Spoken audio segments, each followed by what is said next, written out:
ಆತ ವೃತ್ತಿಯಲ್ಲಿ ಪೇಂಟರ್, ವಯಸ್ಸು 32 ವರ್ಷ. ಆತನ ಹೆಸರು ಸುಧೀರ್. ದಕ್ಷಿಣ ಕನ್ನಡದ ಮುಡಿಪು ಸಮೀಪದ ಕುರ್ನಾಡು ಹೂವಿನ ಕೊಪ್ಪಲದಲ್ಲಿ ತಾಯಿಯೊಂದಿಗೆ ವಾಸವಿದ್ದ.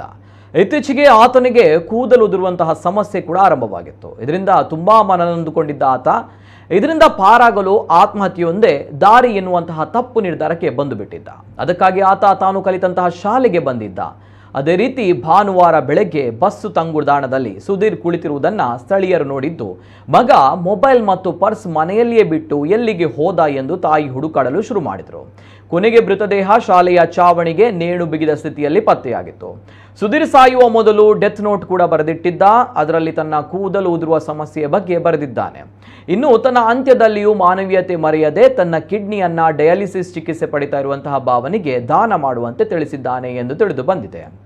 ಈ ತಿಂಗಳ ಕೊನೆಯಲ್ಲಿ ಇವನ ಸಹೋದರನಿಗೆ ಮದುವೆ ನಿಶ್ಚಯವಾಗಿತ್ತು. ಈತ ಕುರ್ನಾಡು ಶ್ರೀ ದತ್ತಾತ್ರೇಯ ಅನುದಾನಿತ ಹಿರಿಯ ಪ್ರಾಥಮಿಕ ಶಾಲೆಯ ಹಳೆ ವಿದ್ಯಾರ್ಥಿ. ಅದೇ ಶಾಲೆಯಲ್ಲಿ ಕಲಿತವ, ಅದೇ ಶಾಲೆಯಲ್ಲಿ ಅಂತ್ಯ ಕಂಡಿದ್ದಾನೆ. ಶ್ರೀ ದತ್ತಾತ್ರೇಯ ಭಜನಾ ಮಂಡಳಿ ಹಾಗೂ ಯಕ್ಷಗಾನ ಸಂಘದ ಸದಸ್ಯನಾಗಿದ್ದ. ಉತ್ತಮ ಕ್ರಿಕೆಟ್ ಆಟಗಾರನು ಕೂಡ ಆಗಿದ್ದ. ಸುಧೀರ್ ನಿಧನ ಅವನ ಮನೆಯವರನ್ನ, ಆತ್ಮೀಯರಿಗೆ ಎಲ್ರಿಗೂ ಕೂಡ ಶಾಕ್ ನೀಡಿದೆ. ಇನ್ನು ಸುಧೀರ್ ಸಾವಿಗೆ ಬೇರೆಯೇ ಕಾರಣಗಳಿವೆ ಎಂದು ಸ್ಥಳೀಯರು ಅಭಿಪ್ರಾಯ ವ್ಯಕ್ತಪಡಿಸ್ತಾ ಇದ್ದಾರೆ. ಹೀಗೆ ಸುಧೀರ್ ಸಾವಿನ ಸುತ್ತ ಅನುಮಾನದ ಹುತ್ತ ಕೂಡ ಹುಟ್ಟಿಕೊಂಡಿದೆ. ಇಷ್ಟು ಚಿಕ್ಕ ವಿಷಯಕ್ಕೆ ಯಾರಾದರೂ ಆತ್ಮಹತ್ಯೆ ಮಾಡಿಕೊಳ್ಳುತ್ತಾರಾ ಎಂದು ಜನ ಮಾತನಾಡಿಕೊಳ್ತಾ ಇದ್ದಾರೆ.